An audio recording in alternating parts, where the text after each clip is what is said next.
യേശുക്രിസ്തുവിന്റെ പരിശുദ്ധമായ നാമത്തിൽ എല്ലാ പ്രിയപ്പെട്ടവർക്കും എൻ്റെ പ്രഭാത വന്ദനങ്ങൾ അറിയിക്കുന്നു. നമുക്കൊരുമിച്ച് ഇന്ന് ഈ ഒരു അനുഗ്രഹിക്കപ്പെട്ട ദിവസം ദൈവത്തിൻ്റെ വചനം ധ്യാനിക്കുവാൻ തക്കവണ്ണം ദൈവം നമ്മെ സഹായിക്കുന്നല്ലോ. റോമലേഖനം 7-ാം അധ്യായം 4-ാം വാക്യം വായിച്ച് നമ്മുടെ ഇന്നത്തെ ഈ ആത്മീക ചിന്ത ആരംഭിക്കുകയാണ്. അതുകൊണ്ട് സഹോദരന്മാരെ, നാം ദൈവത്തിന് ഫലം കായ്ക്കുമാറ് മരിച്ചിട്ട് ഉയർത്തെഴുന്നേറ്റവനായ വേറെ ഒരുവന് ആകേണ്ടതിന് നിങ്ങളും ക്രിസ്തുവിന്റെ ശരീരം മുഖാന്തരം ന്യായപ്രമാണ സംബന്ധമായി മരിച്ചിരിക്കുന്നു. നമ്മൾ ഈ ദിവസങ്ങളിൽ ചിന്തിക്കുന്നത് റോമാലേഖനം 8-ാം അധ്യായം 4-ാം വാക്യമാണ്. അതുമായി ബന്ധപ്പെട്ട ഒരു വാക്യമാണ് ഇന്ന് ഈ പ്രഭാതത്തിൽ ഞാൻ നിങ്ങളെ വായിച്ചു കേൾപ്പിക്കുന്നത്. ജഡത്തെ അല്ല, ആത്മാവിനെ അത്രേ അനുസരിച്ച് നടക്കുന്ന നമ്മിൽ ന്യായപ്രമാണത്തിന് നീതി നിവൃത്തിയാകേണ്ടതിന് തന്നെ. ഇപ്പോൾ ഇവിടെ വായിച്ചതായ വേദഭാഗം സൂചിപ്പിക്കുന്നത്, നാം ദൈവത്തിന് ഫലം കായ്ക്കുമാറ് മരിച്ചിട്ട് ഉയർത്തെഴുന്നേറ്റവനായ വേറൊരുവന് ആകേണ്ടതിന് നിങ്ങളും ക്രിസ്തുവിന്റെ ശരീരം മുഖാന്തരം ന്യായപ്രമാണ സംബന്ധമായി മരിച്ചിരിക്കുന്നു. ന്യായപ്രമാണ സംബന്ധമായി മരിച്ചിരിക്കുന്നു എന്ന് പറയുന്നതിന് അർത്ഥമെന്താ? ഇനി ന്യായപ്രമാണത്തിന്റെ ആ പ്രമാണങ്ങൾ എന്തു പറയുന്നുവോ അതിന് നിങ്ങൾ ഇനി അടിമകളല്ല, അത് ചെയ്യുവാൻ നിങ്ങൾ ഇനി ബാധ്യതയുള്ളവരല്ല. കാരണം കർത്താവ് യേശുക്രിസ്തു മരിച്ചു, അതായത് കർത്താവ് യേശുക്രിസ്തു ക്രൂശിൽ മരിച്ചു. ആ മരണം മുഖാന്തരം ക്രിസ്തുവിന്റെ ശരീരം മുഖാന്തരം ന്യായപ്രമാണ സംബന്ധമായി നമ്മളും മരിച്ചു. അതായത് കർത്താവ് യേശുക്രിസ്തുവിൽ വിശ്വസിക്കുന്ന ഒരു വ്യക്തി, കർത്താവ് യേശുക്രിസ്തു താൻ ക്രൂശിൽ മരിച്ചപ്പോൾ ആ ന്യായപ്രമാണ സംബന്ധമായി യേശു മരിച്ചു എന്നുള്ളത് നമ്മളിലും നിവൃത്തിയാവുകയാണ്. നിങ്ങൾക്ക് ഈ കാര്യം പറയുന്നത് മനസ്സിലാകുന്നു എന്ന് ഞാൻ വിശ്വസിക്കുന്നു. കുറച്ചുകൂടെ ലളിതമായി പറഞ്ഞാൽ, ന്യായപ്രമാണം എന്താണ് നമ്മോട് പറഞ്ഞത്? ന്യായപ്രമാണം നമ്മോട് പറയുന്നത്, ആ ന്യായപ്രമാണത്തിലെ ഓരോ കാര്യങ്ങളും നമ്മൾ അനുസരിച്ചാൽ ദൈവത്തിന് മുമ്പാകെ നമ്മൾ നീതിയുള്ളവരായിട്ട് മാറും. പലപ്പോഴും ന്യായപ്രമാണം സംബന്ധമായിട്ടുള്ള പ്രസംഗങ്ങൾ ഇന്ന് ഈ ഒരു കാലത്ത് നമ്മൾ പ്രസംഗിക്കുമ്പോൾ പല ആളുകളും പറയും, അതെന്തിനാ പറയുന്നത്? ന്യായപ്രമാണം അത് യഹൂദന്മാർക്കായിരുന്നല്ലോ പ്രസക്തമായിരുന്നത്. പക്ഷെ യഹൂദന്മാർക്ക് പ്രസക്തമായിരുന്നു, ഇപ്പോഴും യഹൂദന്മാർക്ക് ന്യായപ്രമാണം പ്രസക്തം തന്നെയാണ്. എന്നാൽ ദൈവം ന്യായപ്രമാണത്തിൽ കൂടെ ഉദ്ദേശിച്ച കാര്യം ദൈവത്തിന് മുമ്പാകെ പാപിയായി മനുഷ്യനെ നീതിയുള്ളവനാക്കുക, ദൈവത്തിന് മുമ്പാകെ മനുഷ്യനെ നേരോടെ നിർത്തുക എന്നുള്ളതായിരുന്നു ദൈവത്തിന്റെ പദ്ധതി. എന്നാൽ ദൈവം തന്നെ വിലയിരുത്തുന്നു, ന്യായപ്രമാണം അത് ജഡം നിമിത്തം ബലഹീനമാണ്. അതായത് നമ്മളുടെ ശരീരം പാപപ്രകൃതമുള്ളതായതുകൊണ്ട് ന്യായപ്രമാണത്തിൽ ഏത് കാര്യം ചെയ്താലും നമുക്ക് അതുമൂലമുള്ള നീതീകരണം പ്രാപിക്കാൻ കഴിയത്തില്ല. അപ്പോൾ ഇന്ന് ന്യായപ്രമാണത്തെക്കുറിച്ച് പറയുമ്പോൾ നമ്മൾ പറയുന്നു, അത് യഹൂദന്മാർക്കാണല്ലോ, നമുക്കെന്താ ഇതുമായി ബന്ധം എന്ന് ചോദിക്കാറുണ്ട്. ഞാൻ ഇത് പിന്നെയും പറഞ്ഞതിന്റെ കാരണം, നമുക്ക് ന്യായപ്രമാണം ഇല്ല. അതായത് യഹൂദേതരരായ നമുക്ക് ന്യായപ്രമാണം ഇല്ല, ന്യായപ്രമാണത്തിന്റെ സ്വാധീനത്തിലല്ല നമ്മളായിരിക്കുന്നത്. പക്ഷെ എങ്കിലും ന്യായപ്രമാണത്തിന് തുല്യമായിട്ടുള്ള ചില പ്രവൃത്തികൾ നമ്മൾ ഇന്നും ചെയ്തു പോരുന്നുണ്ട്. ക്രൈസ്തവർ പോലും ചെയ്യുന്നുണ്ട് എന്നുള്ളതാണ് വസ്തുത. അതിന്റെ ഭാഗമാണ് ഇന്ന് ക്രൈസ്തവരുടെ ഇടയിൽ നിലനിൽക്കുന്നതായ ചില പ്രമാണങ്ങൾ അല്ലെങ്കിൽ ചില അനുഷ്ഠാനങ്ങൾ. ആ അനുഷ്ഠാനങ്ങൾ മനുഷ്യൻ പലപ്പോഴും അവൻ പുണ്യസ്ഥലങ്ങൾ സന്ദർശിക്കുന്നു, അതേപോലെ അവൻ കുരിശെടുത്ത് മല കയറുന്നു, അതുപോലെ അവൻ ചില നേർച്ചകൾ ചെയ്യുന്നു. ഞാൻ അതിൻ്റെ ഒന്നും പേര് പറയുന്നില്ല. പേര് പറഞ്ഞാൽ നിങ്ങൾ പറയും ഞാൻ മറ്റുള്ളവരെ അവഹേളിച്ചു എന്ന് പറയും. അത് കേൾക്കുവാനും ഞാൻ ആഗ്രഹിക്കുന്നില്ല. പക്ഷേ തിരുവചനത്തിലല്ലാത്ത ഏതൊരു കാര്യത്തെയും എതിർത്തുകൊണ്ട് തന്നെയാണ് ഞാൻ നിങ്ങളോട് സംസാരിക്കുന്നത്. അപ്പോൾ ഇന്ന് ഈ കാണുന്നതായ മനുഷ്യൻ അല്ലെങ്കിൽ ഒരു ക്രൈസ്തവൻ പോലും അവൻ ചെയ്യുന്നതായ അനുഷ്ഠാനങ്ങൾ അത് ന്യായപ്രമാണത്തിലെ പ്രവൃത്തികളുമായി സാദൃശ്യമുണ്ട് എന്ന് മാത്രമല്ല, കർത്താവ് യേശുക്രിസ്തുവിലൂടെയുള്ള വിശ്വാസത്തല്ലാതെ മനുഷ്യൻ ചെയ്യുന്ന ഏത് കാര്യവും ന്യായപ്രമാണത്തിലെ പ്രവൃത്തികൾ പോലെയാണ്. അവരെ നോക്കി ദൈവം പറയുന്നു, നീ ചെയ്യുന്ന ഒരു പ്രവൃത്തി പോലും നിന്നെ എൻ്റെ മുമ്പിൽ ന്യായമായി നിർത്തുകയില്ല, അല്ലെങ്കിൽ നീതിയോടെ നിർത്തുകയില്ല.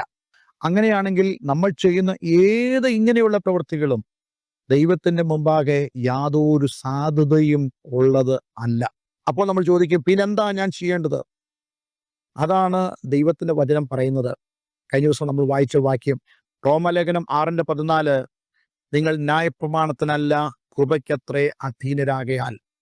അതായത് ദൈവകൃപയ്ക്കാണ് നമ്മൾ അധീനരായിത്തീരുന്നത്. ദൈവകൃപ പ്രാപിക്കണമെങ്കിൽ നാം എന്ത് ചെയ്യണം?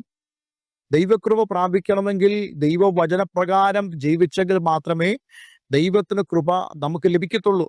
പലപ്പോഴും ദൈവകൃപയെ ഇസ്രായേൽ ജനത്തിന് മരുഭൂമിയിൽ ലഭിച്ച മന്നയായിട്ട് താരതമ്യപ്പെടുത്തി പഠിക്കാറുണ്ട്. ആ മന്ന അവർക്ക് സ്വർഗത്തിൽ നിന്ന് പൊഴിഞ്ഞു വരണമെങ്കിൽ വ്യവസ്ഥ പ്രകാരം അവർ അത് ചെയ്യണമായിരുന്നു. അതായത് വീഴുന്ന മന്ന അവർ കൈകാര്യം ചെയ്യേണ്ടത് എങ്ങനെയാണെന്നും അത് ഓരോരോ ഭവനങ്ങൾക്കും എത്ര അളവ് വേണമെന്നും ദൈവം മോശ മുഖാന്തരം വ്യക്തമായ നിർദ്ദേശം കൊടുത്തു.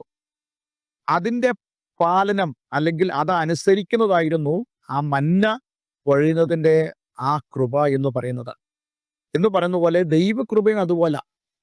ദൈവവചനത്തിനനുസരിച്ച് നമ്മൾ ജീവിച്ചെങ്കിൽ മാത്രമേ ഈ ദൈവകൃപ നമ്മളിലേക്ക് അധികമായി വരികയുള്ളൂ.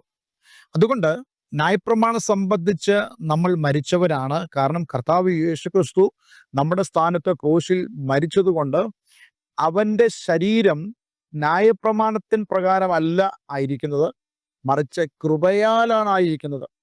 കർത്താവ് യേശുക്രിസ്തുവിന്റെ ഉയർപ്പും കൃപയാലായിരുന്നല്ലോ. റോമലേഖനത്തിൽ പറയുന്നുണ്ട്, കർത്താവ് യേശുക്രിസ്തുവിനെ മരിച്ചവരുടെ ഇടയിൽ നിന്നും ഉയർപ്പിച്ച ദൈവത്തിന്റെ അതേ ആത്മാവാണ് നമ്മുടെ ഉള്ളിൽ വസിക്കുന്നത്. അപ്പോൾ ദൈവകൃപയാലാണ് യേശുവിനെ മരിച്ചവരുടെ ഇടയിൽ നിന്നും പിതാവായ ദൈവം ഉയർത്തി നിൽപ്പിക്കുന്നത്. ഫിലിപ്പിയ ലേഖനത്തിൽ നമ്മൾ വായിക്കുന്നുണ്ട്, അവൻ ക്രൂശിലെ മരണത്തോളം അനുസരണമുള്ളവനായി, അതുകൊണ്ട് ദൈവം അവനെ ഏറ്റവും ഉയർത്തി. അപ്പോൾ ദൈവത്തോടുള്ള അനുസരണം, ദൈവത്തോടുള്ള വിശ്വസ്തത, ദൈവവചനത്തോടുള്ള നമ്മളുടെ അചഞ്ചലമായ കൂറ്, ഇത് നമ്മെ കൃപയ്ക്ക് യോഗ്യരാക്കി മാറ്റുന്നു. അതുകൊണ്ടാണ് ഇവിടെ നമ്മൾ വായിച്ചത്, നിങ്ങൾ കൃപയ്ക്കത്രേ അധീനരാകിയാൽ പാപം നിങ്ങളിൽ കർത്തൃത്വം നടത്തുകയില്ല. അപ്പോൾ ഒരുപക്ഷെ ആളുകൾ ചോദിക്കുമായിരിക്കും, രക്ഷിക്കപ്പെട്ട് കഴിഞ്ഞ് നമ്മൾ പാപം ചെയ്യത്തില്ലേ?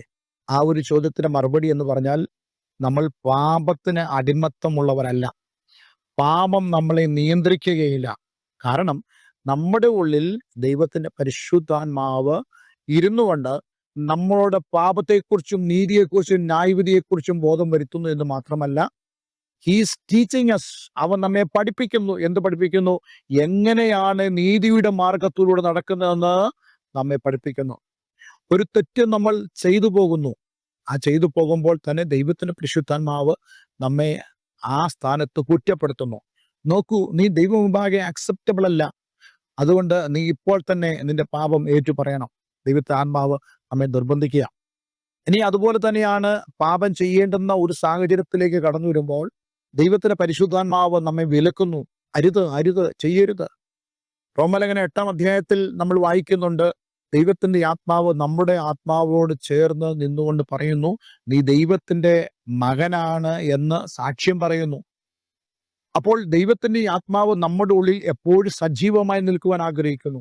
അങ്ങനെ ആത്മാവിനെ അനുസരിച്ച് നടക്കുന്ന ആളുകളെയാണ് നമ്മൾ ദൈവമക്കൾ എന്ന് വിളിക്കുന്നത്. അതാണ് റോമലേഖനം 8-ാം പറയുന്നുണ്ട്, ദൈവത്തിന്റെ ആത്മാവ് നടത്തുന്നവർ ഏവരും ദൈവത്തിന്റെ മക്കളാകുന്നു. നമ്മൾ ഇന്നിവിടെ വായിച്ചതായ വാക്യം റോമലേഖനം 7-4 അതുകൊണ്ട് സഹോദരന്മാരെ, നാം ദൈവത്തിന് ഫലം കായ്ക്കുമാറ് മരിച്ചിട്ട് ഉയർത്തുന്നേറ്റവനായ വേറൊരുവന് ആകേണ്ടതിന് നമ്മൾ കർത്താവായ യേശുക്രിസ്തുവിന് ആകണം. അങ്ങനെ ആയെങ്കിൽ മാത്രമേ നമുക്ക് ദൈവത്തിന് ഫലം കൊടുക്കാൻ കഴിയത്തുള്ളൂ. അപ്പോൾ അങ്ങനെ ആകേണ്ടതിന് വേണ്ടി നിങ്ങളും ക്രിസ്തുവിന്റെ ശരീരം മുഖാന്തരം ന്യായപ്രമാണ സംബന്ധമായി മരിച്ചിരിക്കുന്നു. അതായത് ഇനി മേൽ ഒരു പ്രവൃത്തികൾ കൊണ്ടുമല്ല നിങ്ങൾ ന്യായീകരിക്കപ്പെടാൻ പോകുന്നത്, അല്ലെങ്കിൽ നീതീകരിക്കപ്പെടാൻ പോകുന്നത്, മറിച്ച് കർത്താവ് യേശു ക്രിസ്തുവിലുള്ള വിശ്വാസത്താലാണ്. എന്ന് മാത്രമല്ല, ആ കൃപയാൽ നിറയപ്പെടുന്ന ഒരു വ്യക്തിക്ക് മാത്രമേ ദൈവത്തിനു മുമ്പാകെ നീതീകരിക്കപ്പെടാൻ കഴിയുള്ളൂ. അതേപോലെ തന്നെ ദൈവത്തിന് ഫലം ഉണ്ടാകുവാനും ദൈവത്തിന് ഫലം കായ്ക്കുവാനും നമുക്ക് കഴിയത്തുള്ളൂ. അപ്പോൾ ദൈവത്തിന് ഫലം കായ്ക്കുക എന്നുള്ള കാര്യത്തെക്കുറിച്ച് എന്താണ് നമ്മൾ ചിന്തിക്കുന്നത്? പലപ്പോഴും നമ്മൾ ഈ കാര്യത്തിലൊന്നും കൺസേൺഡ് അല്ല. എന്താണ് ദൈവത്തിന് ഫലം കായ്ക്കുക എന്ന് പറയുന്നത്? നമ്മളെപ്പോഴും ഈ ഭൂമിയിലായിരിക്കുമ്പോൾ നമ്മുടെ കൂട്ടുകാര്, നമ്മുടെ മാതാപിതാക്കള്, അവർക്കൊക്കെ ഫലം കൊടുക്കുക എന്നുള്ളതാണ് നമ്മുടെ ജീവിതത്തിന്റെ ആത്യന്തികമായ ഉദ്ദേശം എന്ന് പറയുന്നത്.